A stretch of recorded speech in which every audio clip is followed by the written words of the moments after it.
What's your name, sir, please? My name is Paul Ezofo. All right, please. For how long have you been into this block industry? Um, I've been into blog for years. I can't even count because it's something I started when I was in secondary school with my father and grew up, went to university. I was still doing it till finally I came to this in Soka 2015. So within in Soka here, I've been into the business for like 3 years. Wow, that's nice. So, how was it like from the time you were starting? You say you started with your father. How did you feel like working with your father? Because then you were still little in secondary school, right? So, how was it like? Yeah, it was a learning process. Uh, I was doing it not knowing I would eventually end up investing in it. So, but something you had passion for, the passion was actually developed at that young age. So, at every point in time, I keep seeing myself getting back to it until finally I got back to it. So, it was a good experience working with my father that gave me the knowledge to invest in it today. So, tell me, how were you able to handle the maybe the challenges coming from a peer group? How were you able to handle it? Well, it depends on what the person feels. I don't think I've ever thought of such thing. Um, when you have passion for something and you know how best to develop the business, I don't think the issue of peer group comes up because you know what you're doing, you know what, and you know where you're aiming to be in the business. So at the point, even your peer group will be envying what you have achieved through the business. So I don't think the question of how they see it or whatever matters to me. Wow, that's nice. So, tell me, what are the requirements for someone trying to start up this business? Well, it depends on the level you want to start up the business. It depends on your level. If you want to go into automated block production, then it requires a huge capital. At least from now, as you can see, only this machine costs nothing less than 2.7. And they have other ones like the other small one there. I still have one other machine that is not here. Then you talk of the generating set that can carry all these things. They are all three-phase machines. So it requires big amount of money. But if you want to go into manual production, you can start at any level. You can start at any level with just good trips, maybe 2 or 3 trips of sand, and maybe 50 bags of cement and some molders. You can start even in an open space without having any shade around you. You can start up the business. So that level requires maybe with 1 million naira, you can start up the business. Wow, that's very nice. So, do you think this business is profitable? Of course, business is profitable, depends on how you want to go about it. You know, when you're doing any genuine business and you want to be sincere in doing the business without being corny, trying to cheat people, it takes you time to develop, but at long run, you end up achieving great thing in the business. But if you really want to be genuine, it takes you a longer period. One is that trust when you build it around people. There are so many things you can do to cheat customers within the business. It depends on if you want to go by that track, So, but for us here, we are doing genuine. We want to. Every engineer that patronizes us comes back because he knows the quality we are trying to, and we are not trying to do it because of anybody, but we are trying to do it to have that going concern. That's having that long period in the business and giving that our customers confidence that at any point in time they can trust us for what we do. So, Okay, tell me, when you were mentioning the requirements for starting up this business, you didn't mention the truck. Like, do you think you can still make a lot of profit without having a truck for distribution? yeah, of course. You can just start it up by just production, then engage other people that converts the the bricks to any site that needs it, and you can still. It's actually a turnover kind of business. It's not something you make huge amount of money from a unit sale, but at you know making little by little and getting to the quantity, because this is what is demanded in thousands. So by the time you put them together, you arrive at something. So I think without having trucks to convey the blocks, having trucks to even deliver your sand, you can still achieve success in the business. Wow, that's very nice. For someone planning to go into this business, is it necessary to know learn how to mold block, or do you need to learn anything to start up this business? Well, that will be an added advantage to this block production, because some of the people you meet in the business, the molders, not all of them are experienced. Even some that are experienced, sometimes in attempt to be faster, try to cut corners. So what you do, having that experience is even it gives you an edge over others, because at any point in time, whoever wants to cut corner, you can easily identify and direct the person to do the right thing.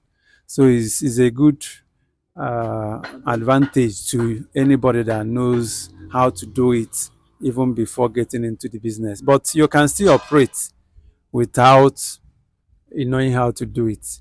But some of the experience you gather along the line, it may cost you something, but at the end of the day, you will still succeed. Wow. So tell me, in all this your blog, how do you make it different from others? Because it seems you have a durable blog in your site. So how do you make it different from others? Okay, is the only way to make it different from others is monitoring the production process. That is the major thing. Having acquired the experience, and also monitoring whatever anybody does in the production process. That is, and also not trying to be focused on making so much profit and produce much more than you ought to with maybe a bag of cement. So the number you also produce by with a number with a bag of cement also counts in producing the quality you want. So they are the things you need. So the number, the production process, monitoring them, make sure they add water when they need to add water, make sure the mixture is certified, and also making sure the vibration where while molding it is up to the standard. So all those things count in the production of a quality block. I don't know if I am very curious about this question, because it seems many people that owns block industry are after profit. Yes, every businessman wants profit, but how many blocks should a bag produce? Yeah, okay. We have different sizes of blocks. We have 9 inches, we have 6 inches solid, we have 6 inches whole, we have 5 inches. All of them, the number they produce per bag varies. Okay. So now, when it comes to 9 inches, the standard we produce at industry level is 45. And if you want a special production, it can be 40, depending on the quality. But I believe that if the production process is well monitored, that 45 will give you the solidity the block needs. But if you want special quality, you can go for 40. 40, that is on special demand. But at the industry level, at 9 for 9 inches, the standard is 45. Then for 6 inches whole, the standard of that is about 55 at industry level. So not for private demand. Then 5 inches, the same 55, then 6 inches solid, the same 45. That's how the standard we go for. Okay. So tell me, what are the challenges you have encountered? You cannot tell me you don't encounter challenges on a daily Uh, basis. on from day to day, you have serious challenges. At least when you came in here, you see I was part of monitoring the mixing, Yes. and sometimes I add my own strength to ensure the mixture is achieved, the standard mixture is achieved. So you need for you to do the work. You can't just. Sometimes it requires that you are stranded and you need to create space for molding because you cannot have all the space you want. Sometimes it requires that you have done so much production and sales haven't come within the period. You want to continue. This is something that has huge demand. No number you produce will be too much. Sometimes you want to be producing and you run out of fund. So there are several challenges. Sometimes even the challenges of not having molders when you're doing manual production is also a big challenge because you may have materials and you don't have somebody at a point to mold them. So there are several challenges, but there are things you can manage. No one is permanent. It's something that you keep managing with time. Everything will stabilize. So tell me, the challenges in rainy season, how do you handle it? Like here, when you see, I have almost one plot roofed. So I don't really have much challenges within the rainy season. We mold, we have enough space. This place we can mold for like 6 days. Three people can use it for like 6 days without looking for any space. And within that period, we can remove the dry ones and continue. So that's the reason I made this roof. And you can see the length and the size. So I don't really have much challenges. I also have a lot of things we use to cover the sand to prevent it from soaking much rain. Because once sand has much rain within the rainy season, you can't mix cement directly into it. Otherwise, some of the cement will form balls inside the sand and will not mix up with the sand to give the sand the solidity the block requires. So those things are challenging, but I also made certain provisions for them, having known or acquired the knowledge even before starting up the business. So I know some of those things that are needed. I got them even before coming into the business. So please, can we let's talk about cement. Do you think cement matters during the production? The products. Let me say we have Dangote and rest of them. Do you think any of them matter? Yeah, we all of them matter, but I wouldn't want to condemn any any any brand of cement. They're all good, and all these things are matter of choice as well. But I believe some cements are better than others. We have varieties of cement: Superset, Dangote, Boa, and even other new ones, Ibeto and the rest. They are all good cement. It depends. It depends. So, but preferably, I use Boa. So I believe the quality of the cements matter too. Mr. Uzo, please, I want you to advise my viewers that are interested in starting this kind of business. What advice do you have for my viewers interested in this kind of business? Well, anyone, this is the kind of business that you may not really need that huge fund to start. You can start at any level, even if with a trip of sand and few bags of cement, and you have a space for it. You must not have roof over the place before you can start up.